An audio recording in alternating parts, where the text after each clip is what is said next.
starting out. I know some people came from far away. Thanks to Supply Frame for hosting. Thanks for Chris for inviting me. Thanks for the pizza and beer. And all right. I was wondering what to talk about tonight. I'm going to try and pitch this at kind of all different levels of hardware and stuff, and not get too much into software, because yuck, software, right? Basically, I'm a freelancer. I've done a lot of work with a lot of different sensors, and I thought I'd kind of share some of the stuff I've learned along the way. I put this slide up to, let me not stand in the front of it, to motivate this talk a little bit. This is probably the most terrifying day of my life. This is my code and my firmware and my hardware running a surgical robot on a real live living human being. And it's like, yikes.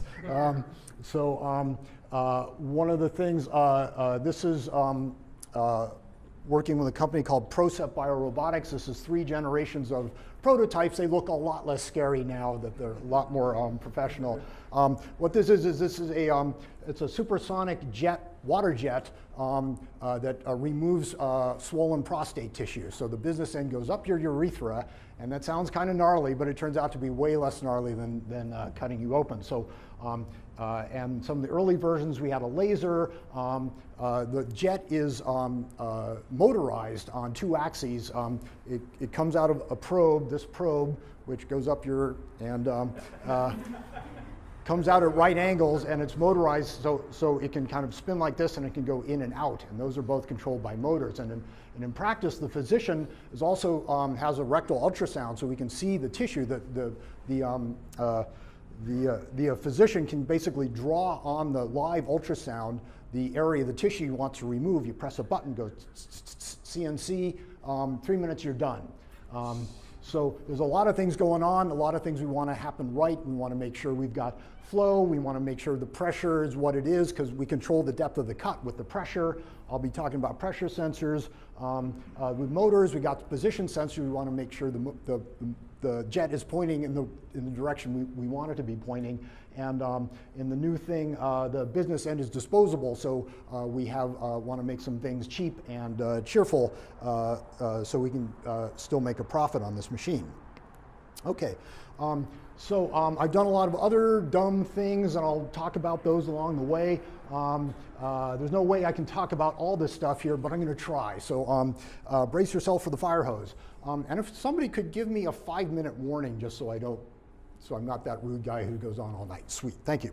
All right, so let's get started with the basics. A lot of people have seen these, right? They're very common. There's probably one of these IR retroreflective sensors in the toilets out there. And Bill Buxton, who's a researcher at University of Toronto in the 90s, he was famous saying, like, why does the toilet know more about me than my computer does? Because he was all about adding sensors and things like this.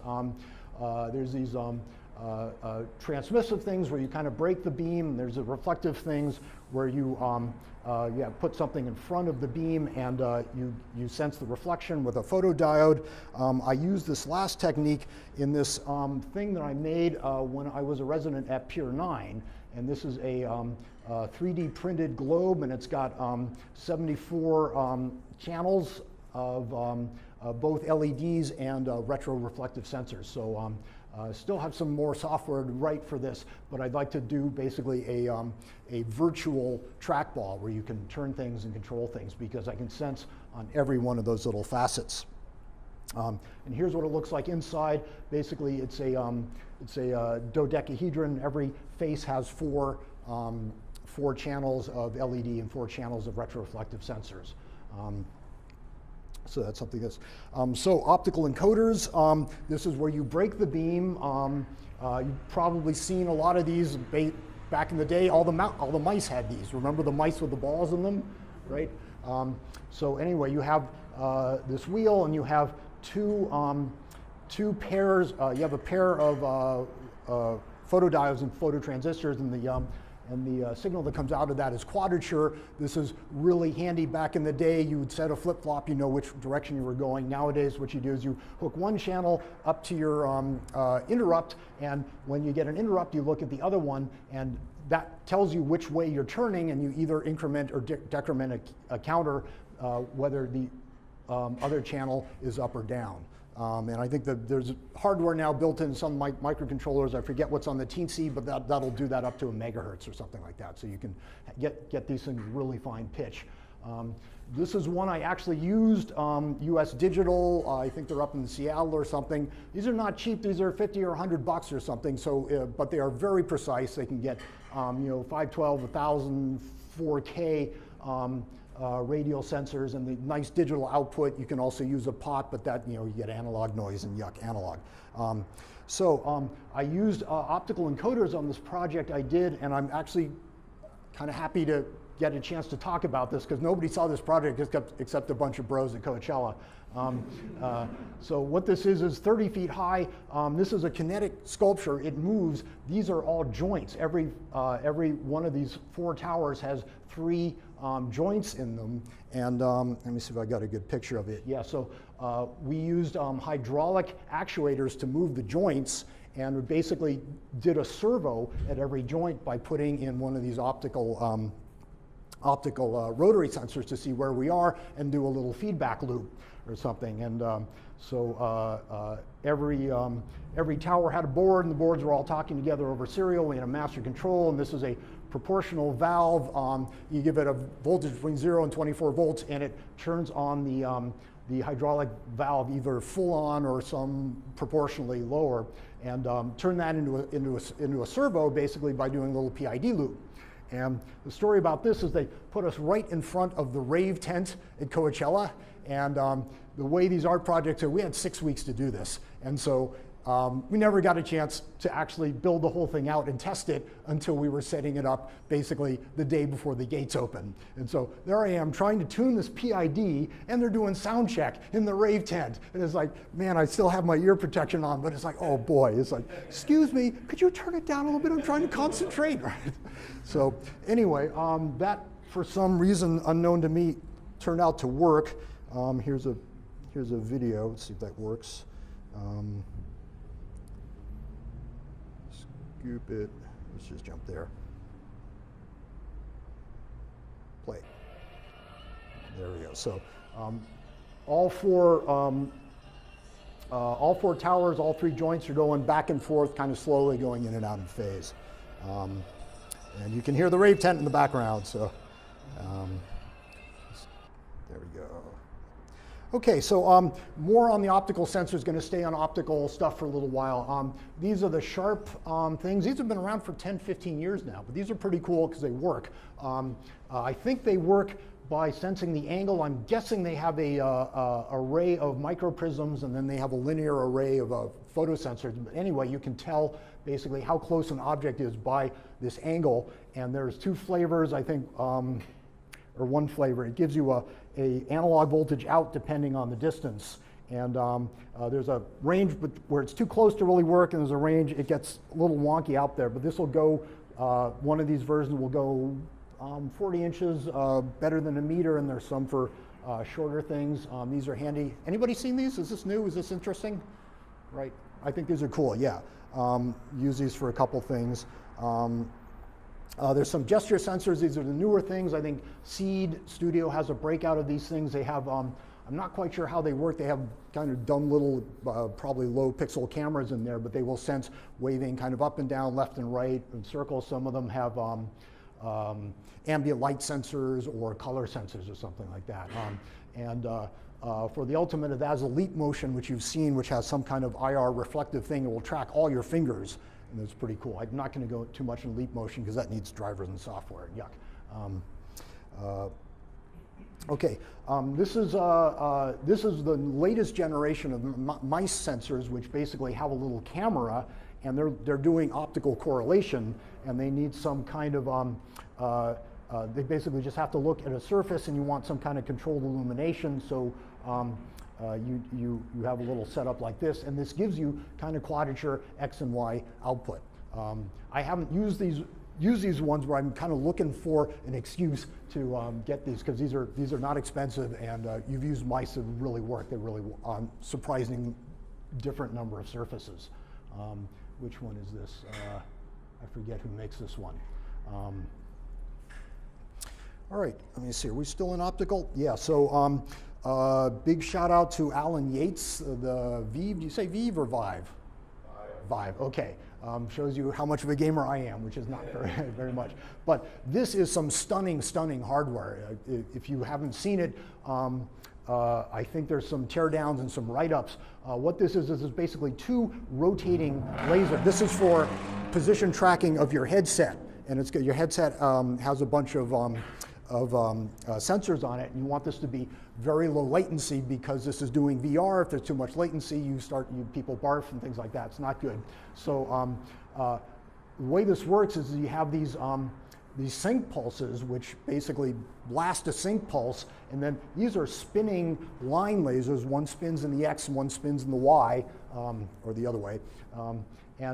Basically, if you can measure the time between the sync pulse and the time in the X and the time in the Y, you get an angle from this lighthouse beacon, which is in the corner of your room. And if you have two of them, you got two angles, boom, you can triangulate. And I think this works at 60 hertz or something like this. The latency of this thing is just amazing. And so Alan on Twitter tweeted basically one of his prototypes of the receivers. And the receiver has, if you've seen the headset, it's got these little dimples on it, and those are actually photodiodes which are picking up these synchronization beams. And if you think about the kind of signal you're trying to pick up and the speeds and things like this, this is a kind of a tour de force of analog engineering. Alan Yates tweeted I think a hand-drawn thing of one of his early prototypes. Trammell Hudson put this into a schematic, so you can actually brew your own sensor to pick up these signals, and you still have to do some processing like this. And I think Triad Semi now has a chip you can buy, or even these little modules, which have all the decoding built in. I'm not quite sure what comes out. Maybe the raw signal, which you still need to decode, but it does all that kind of gnarly signal processing to take you from these kind of super dodgy low-level light pulses into something you can actually put in a microcontroller and look at. All right, so this I think is a technical tour de force. I love this. This is a nice hack. All right, ultrasonic ranging. People probably use these, right? I've used ultrasonic ranging for a couple projects, and one thing I quickly found out that if you want to use more than one ultrasonic ranger, you want to sync them all, because otherwise it's hearing the chirp from another one and treating it as a reflection from itself. So the cheap ones you get in China look like this. They just have power, ground, and output. Those don't play nicely with each other. There's a manufacturer called Maxbotics who does a really nice job. They have some sync pulses. You can sync them all together.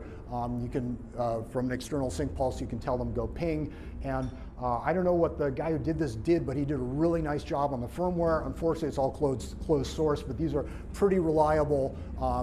They just work, and they're very accurate. And if you've got to do some kind of mission critical project, pick up a Maxbotics. If you want to put a bunch of sensors on your robot or something like that, I can definitely vouch for that. That's a good thing. Works for me. All right. So microwave radar. Not going to get too much in the RF because I don't understand that. That's black magic. This is a project I always like. This is a coffee can radar you can make yourself, and there's an article in Make, and there's a IE Spectrum article that basically has the circuit board on it, and it's a standard radar thing where you have an oscillator, and then you heterodyne it back down, mix it with the return signal to get some kind of delay or something. And this is a sensor I haven't played with because it's brand new. This is a microwave motion sensor, and I think they're putting this in motion sensitive lights and things like this. This is $1 on Alibaba, this thing, right? So it's like, it's got some weird PCB antenna going on. There's something on the back.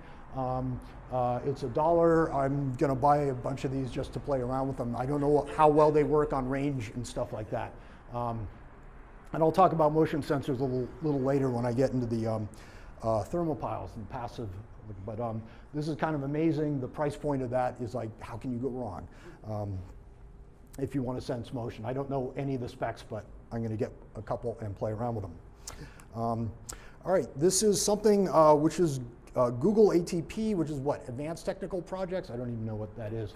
And I'm not sure Infineon bought it or licensed it or something, and I haven't used it, but I like their gifts, so I stole it and put it in my presentation. This is, you can see the chip here. It's doing some kind of microwave reflection, and it is sensing. So this is another modality rather than light microwave. Maybe this is better for certain certain applications. Anyway, I will happily steal their GIF, and I will give them credit for it. All right, LiDAR. This is kind of amazing to me because back in the day, this was a $45,000 system, right? And now you can buy one for $450. And I think there's huge market pressure on making these cheaper and cheaper and cheaper for obvious reasons, right? There's going to be a big market for this as everything goes autonomous. I haven't used any of these, but I would sure like to. So I'm looking for an excuse once again to get one of these and play with them. I think if you know robotic operating system, ROS, there's drivers and modules in there that can deal with the point clouds that these things pull out. And it's getting dangerously close to software, but it's cool hardware. This is a LiDAR light, and this is just, it doesn't do a scan like these things. They rotate, they give you a point cloud. This is just a one dimension. I think the specs on this are pretty good, like a centimeter over 10 meters or something like that. And this uses a slightly different thing. Instead of, once again, this the kind of analog stuff you need to do in this to get time of flight is kind of amazing. I'm not quite sure how they do it, but you can buy it for $150. I think this thing sends out kind of a coded packet pulse and then does some kind of convolution when it comes back. At least that's what they say they do. What frequency is that at? Those are IR, infrared, so I'm guessing 850 nanometers is my guess. I don't know. Anyway, you can't see it, and it's not too low. All right, light and color sensors. These are really fun and they're cheap. There's an ambient light sensor in your cell phone, which can adjust the thing. This is a color sensor. It's I think I²C. You can read it. It gives you I think 16-bit. 14, 16, a large number of bits, more than you get from a camera, output of red, green, and blue. So if you want to do ambient light, if you want to do sensing, something like that. I want to give a shout out to Scanline, who did this wonderful, wonderful interactive art piece. I should have got the video, but I didn't. It's called Forest. I think this was up in Canada someplace. Anyway, this is a interactive art piece. There's LED grid behind this kind of scrim, and it's doing bubbling and things like that. And these are things you can turn. And if you turn it, the bubbles go up the other direction. It's really cool. And there's like small ones down here which the kids can reach. I love this thing. So anyway, she needed to get a whole bunch of rotary sensors to put into her system to tell you kind of what angle these various, I don't know what you call them, knobs are. And now you can put a rotary sensor on this or an encoder or something like that. That's going to add up. You know, there's what, 20, 30 of those. That's going to add up, you know, 50, 100 bucks for that. That adds up really quickly. She did this beautiful, beautiful hack. She used a color sensor, and then she just printed out these color wheels, stuck it on the back of the thing, and the color sensors, basically, depending on what color you're looking at, that gives you the absolute rotation of these big, big knobs, and you can kind of see the size there. I thought it was a beautiful hack. This doesn't have to be perfectly precise, but it's going to be pretty good. You know, I don't know what the angular resolution of that is, but I thought that was a sweet, sweet hack. One of those is, I wish I'd thought of that, and I thought I'd share that. All right, going beyond IR and color and things like that, there's UV sensors. There's the old school UV sensors, which they're basically a little gas discharge tube, and they work kind of like a, they're only responsive to UV, and I think these are specifically sold as flame detectors. Back in the day when you had your fire extinguisher robot competition at Robo Games, you put this thing on, you would find the candle flame and squirt it out. Now, nowadays, there's also, what is this, ML8, 8511, I forget who makes it, but a lot of these are designed to measure solar UV irradiation, UVA, whatever the frequency is that it gets you sunburned. So anyway, these are cool for wearables or something you want to put on your radio, which you take to the beach and kind of give you an idea of your UV exposure. All right, moving on. Okay, I'm going to shift gears a little bit into kind of pressure, force, and sensor. This is a really fun art project that my friend Cal did, and Mitch has also worked with Cal very recently.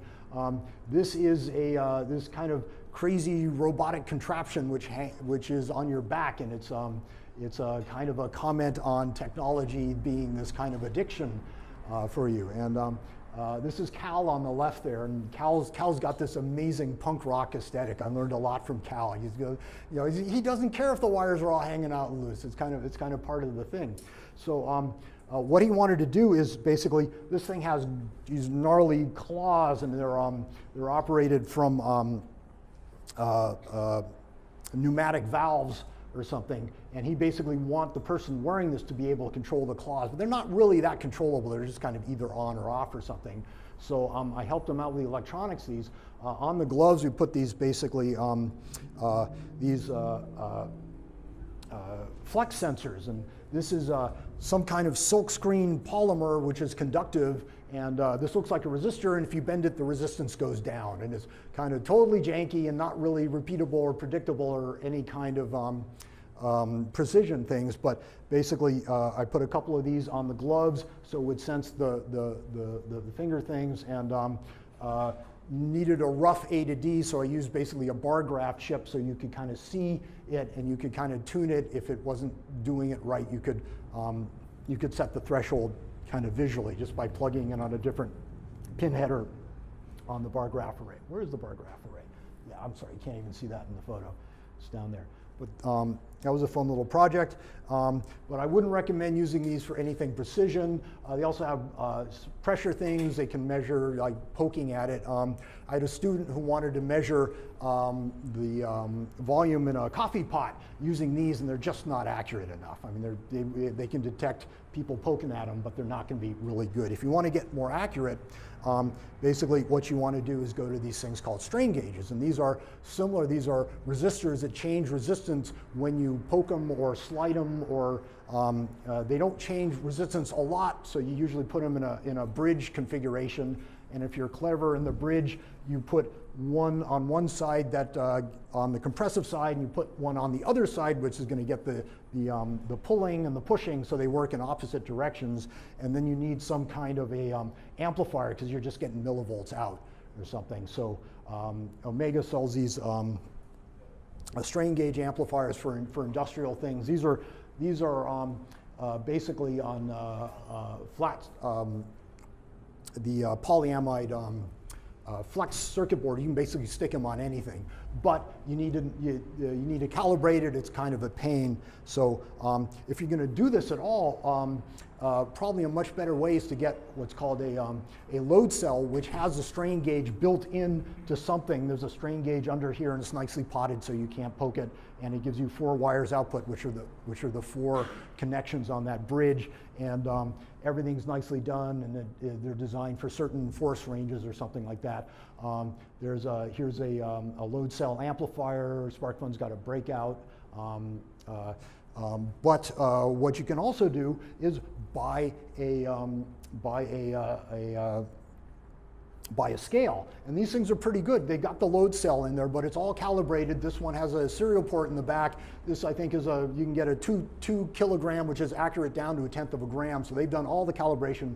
They do all the stuff for you. I use this in a early version of the surgical robot. We have a waste tank, and I wanted to make sure that the waste tank didn't overflow. So basically took the guts out of this, put the waste tank on it, talked to the serial port how much fluid is in that waste tank. And this was actually good enough. We get a rough measurement of flow just by looking at how fast that weight is changing. So that was a nice surprise that this was actually smooth and conditioned enough to actually work. So pressure sensors, talking about gas sensors here. Typical pressure sensor, remember the aneroid barometer, you have some kind of flexible membrane, and if you put high pressure on one side of this membrane, the membrane's going to flex like that, or low pressure, it's going to flex in the other direction. You measure that flex, gives you some measurement of pressure. There's three kinds. There's absolute, where you have some kind of reference, either that's a vacuum or some known pressure. Gauge, where your reference is basically the atmosphere, so this tells you your difference from atmospheric or other pressure. And then there's differential, which is just like this, except basically has two ports. You can measure the difference between two things that might be at different pressure. And there's a whole bunch of these things. These are Omega industrial ones. These will go up to 30,000 pounds. In the surgical robot, we're doing it an operating pressure of 10,000 pounds, so we get the 30,000 pounds so we can test things to failure, because we don't want them to fail less than that. There's amazing MEMS pressure sensors out there. Some of these are so sensitive they will detect changes in atmospheric pressure of like 10 centimeters. You raise the thing 10 centimeters, it can detect that much difference in the air column above it, and those are pretty great. And there's just a whole wide variety. You can see the ones with the two ports are probably differential. Yeah, that's a differential because it's got two ports. Some of the MEMS ones are pretty good. Bosch makes a couple. This one has everything to the kitchen sink on it. It has a humidity, has a temperature, it has pressure, it even measures some kind of gas like pollution, volatile organic things like that. And they're tiny and they're cheap. And I think this one has the amplifier built in so that you get a nice voltage out that's high enough you can just plug it right into your microcontroller. All right, MEMS microphones. You probably got one in your pocket right now. This is what they're using in cell phones these days. And looking at these are kind of amazing. The enclosure is so small you don't get any weird acoustic effects. So they're amazingly flat, and I'm not quite sure why the audiophiles haven't picked up on this. I guess everybody still likes the curve of their SM58 or something like that. And they're basically tiny. They're very efficient. There's basically a MEMS diaphragm and then some kind of conditioning amp or something.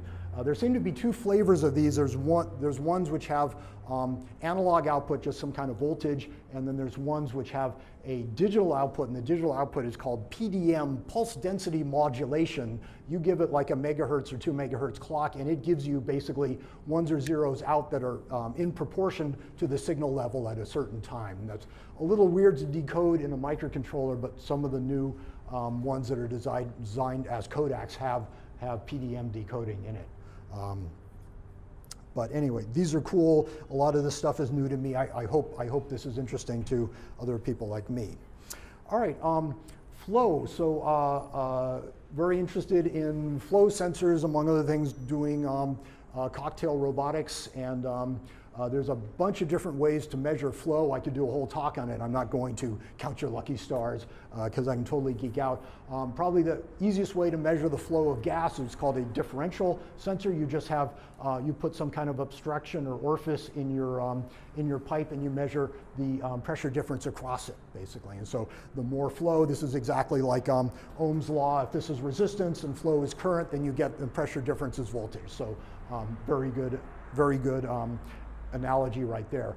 Hot wire anemometer, you basically, for measuring gas flow, it's a resistive wire. You put a fixed current through it and you can measure the temperature from the resistance across it, and the more wind goes across it, the cooler it gets, and so you can sense that. And they have tiny little ones with 3 of them at right angles, so you can measure the wind from any direction.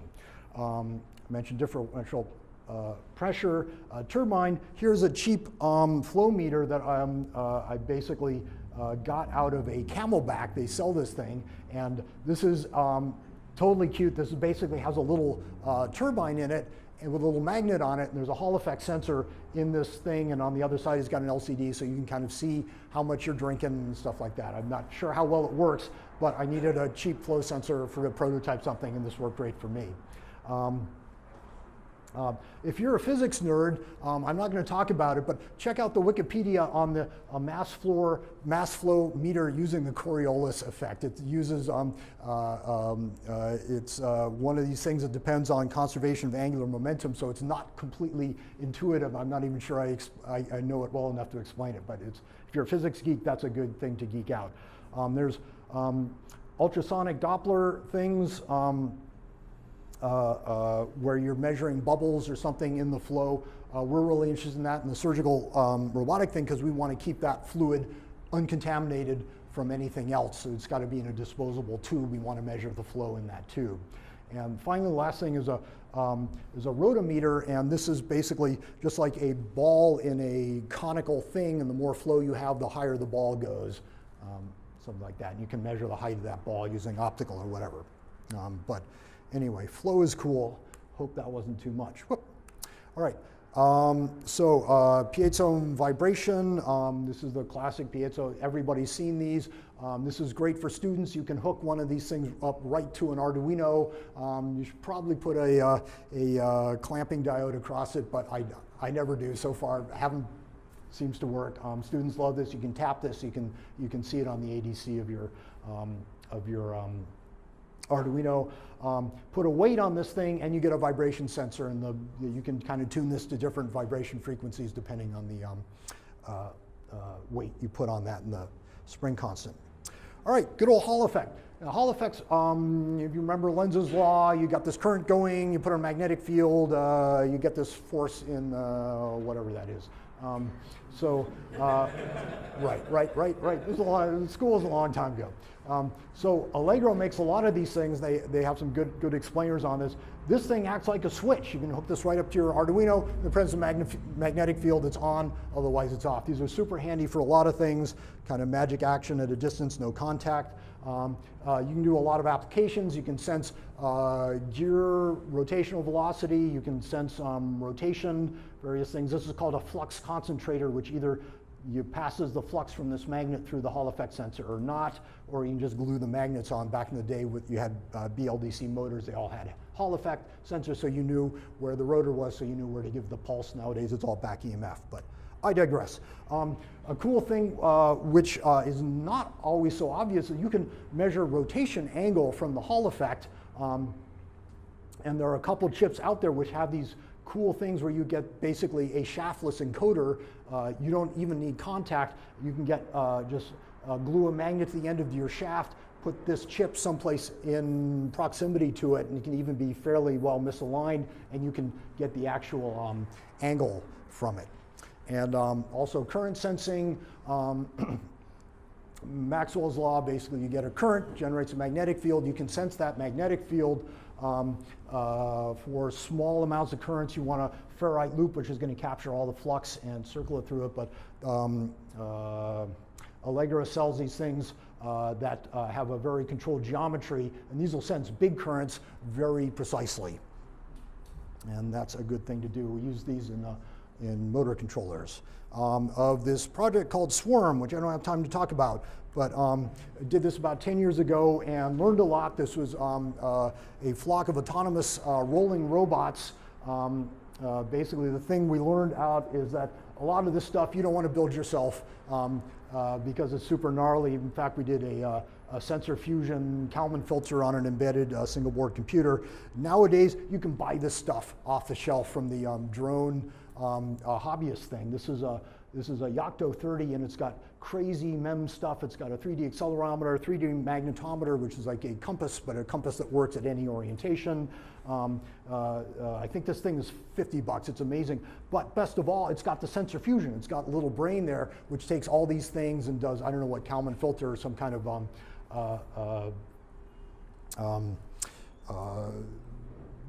what's the word I'm looking for? Probabilistic fusion of them, and you basically get 6 degrees of freedom estimate, and probably more than that speed too, from serial or over the USB. So I didn't even talk about accelerometers because I'm assuming most people know those. Okay, more sensors, moving on. Gas sensors. I basically put this slide up here because I like this GIF. Basically use tin oxide and you heat it up and it will bond with combustible gases that are reducing that will burn in oxygen, which are probably the gases you don't want around. And you can have a sensor which gives you a voltage output.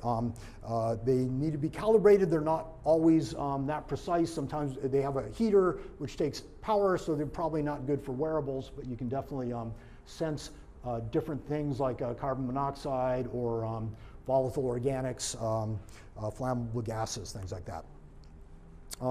Moving on, temperature, thermocouples, a number of different ways to sense temperature. Thermocouple is the industrial thing. It's a bimetal thing which gives you, it's the inverse of the Peltier effect. You put two dissimilar metals in a particular temperature, it'll give you a voltage, and the voltage will change with temperature. These are great because they don't burn up. You can get these up to 1,000 degrees or something like that. This is a project I did with Cho Chocolate, which was like the best client ever because they would give you chocolate at the end of the day. Anyway, the boss wanted to control his lab over a cell phone, and this was 10 years ago when just iPhones were new. There was no video or anything. So anyway, we did this thing where basically we had these industrial temperature controllers. You could control them over serial, hook that up to a database, measure the temperature. The boss on the iPhone could mash the button and turn these things on or off and look at the live video over the cell phone. So that was fun. Nowadays, you can buy these things for 30 bucks. Right? This is everything. $30, my friends. This is a PID temperature controller. If you, I'm this close to putting one of these in my toaster oven. If you want to make your own reflow oven, do this. This is a relay to turn it on and off the heating element, and this is a thermocouple to measure the temperature. You can get this all together, just the economies of scale of this stuff. If you want to do your own reflow oven, get one of these things with a serial port, and then you can control it remotely and do whatever kind of soak and ramp and stuff you want to do. Good times. Chris, how are we doing on time? I'm still yakking? You're good. Good, cool. Maybe like 5 minutes. 5, okay, we will do this. Okay, this is a project I did last year. There's an artist named Alexei Bulgakov who's from Moscow, and he got a grant from the Caddis Foundation, which is an art foundation. It's up there on Folsom and 20th. He did this thing called a mist miner. He was really interested in boy, I can't even reproduce his artistic thing, but he wanted to heat a terrarium with a Bitcoin miner. So I set this thing all up for him. And we got I found the graphics cards, which uses the most energy you could. The 300-watt graphics cards. We got 4 of them, so we got 1,200 watts, and put a water cooler on all of them. So we got this big pipeline thing. And I didn't want this thing to burn up, so I set up this little using one of those cheap things, a little things which would switch in these air coolers into the liquid path so the thing wouldn't burn up. And Alexei is kind of like every stereotype of the crazy Russians. No, it is not yet enough. You must make it hotter. And there was one 2 hours before the show opened, because we showed this at the gallery. Basically, nothing worked, and I had the horrible feeling that he had run it open loop. And finally, he did run it open loop. He took away my nice thermostat and just ran this thing, and this thing got hot, and when it got too hot, we just shut it down. So it's like we were in the loop. So this is heating a terrarium. I think he's got, he wants to do this in Moscow. He wants to heat a little thing outside in the winter in Moscow. So good times. So other ways of measuring temperature, there's a thermistor. It's a negative temperature coefficient resistor. You assume it's got a linear variation with T. It's not that exactly. It's got this coefficient called alpha, which is how much it changes with temperature. There's one of those in your pocket in your cell phone right now on the battery, and that will shut down the charger when it gets too warm. Digital sensors, good old DS18S20, I forget who makes this. One wire protocol, kind of a pain, but somebody's already written a library for it. You can just plug it into, these are cheap and digital, don't have to worry about any analog foolishness because it's all done for you. This is a new chip, new to me. This is a thermopile sensor. Basically, this is, if you imagine a thermal camera, this is a 1-bit thermal camera. This is the TI Temp 007. It's got a bunch of thermopile sensors. This thing is tiny. Its window happens to be silicon, because silicon turns out to be transparent to mid-IR, whereas plastic isn't. I was wondering what the use case for this. Apparently they put this inside your phone, inside your tablet, to make sure the case isn't getting too hot, because that freaks people out, right? So you just put this on your circuit board. It looks at the case, which is presumably thermally connected to your battery and your processor, because it's the heat sink. If it gets too hot, it throttles down the transmitter or the CPU or whatever's getting hot. But anyway, that's amazing that you can do these days. So you've probably seen these motion detectors. These are kind of amazingly sophisticated, more than you would think. The passive infrared things, basically the signal you get out is this kind of differential thing, pulse, which goes high and then goes low. And the reason that happens is you basically have these two thermopiles that are back to back, and you have this Fresnel lens, which means you basically, it sees you on one and then it sees you on the other. And these are great, these are cheap. Definitely get a breakout that's got all the conditioning, because the analog turns out to be kind of gnarly. Another thing you do with these thermopile sensors is use as a horizon sensor for drones, because basically the ground looks thermally warmer than the sky, because the sky you're basically looking out into space. And so you have a couple of these, and if they're all equal, then you're roughly level, or so you hope, unless somebody's trying to hitting you with a laser or something. All right, I'm coming to the end of my talk. I was going to do a whole thing on biosensors, but I'm probably out of time. So maybe next time I can come and talk about biosensors, because that's one of my clients is doing a wearable now. So I'm getting up to speed on a lot of that stuff. Anyway, that is the end of my talk. I hope that wasn't too much. I hope that was at least a little bit interesting. All these slides are on my blog, so if you missed something, and I'll be around later if you ask me any questions. I thank you for your time.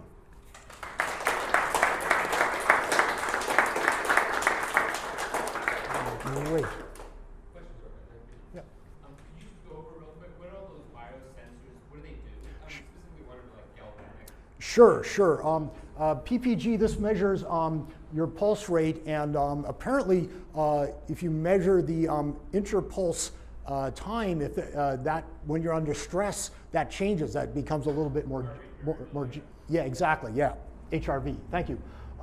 The pulse oximeters measure the oxygenation of your blood, depending on how much oxygen is in your hemoglobin. You will have a different IR and visible signature. So it has an IR LED and a visible red LED, and it looks at the difference between that. Galvanic skin resistance, that's basically how much you're sweating. And that will go up and down with emotional arousal and or stress or things like that. EKG, K is cardio in the German spelling. That's your heart sensor. So that's going to measure heartbeat, and also the various. If you get a good one, you can see when the different valves are opening and closing. And EEG is the brainwave.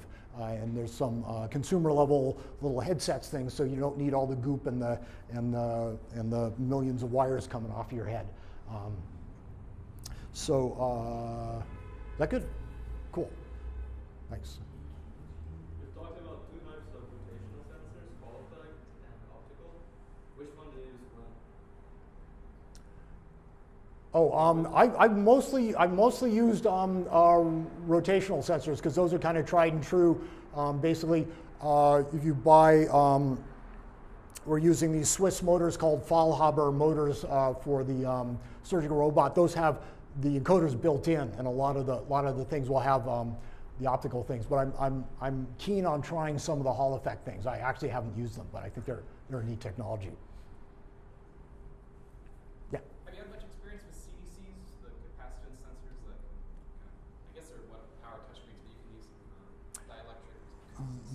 Yeah, no, I haven't. That's a whole slide that I should probably put in. You know, there's the Arduino library which just wiggles a pin, and if you put a capacitance on it like your body and you sense it, you're going to get that charge up, charge down. So that's a neat thing that really works, and that'll work through things like glass and things like that. But as far as the touch screen and stuff, that is stuff I don't know much about.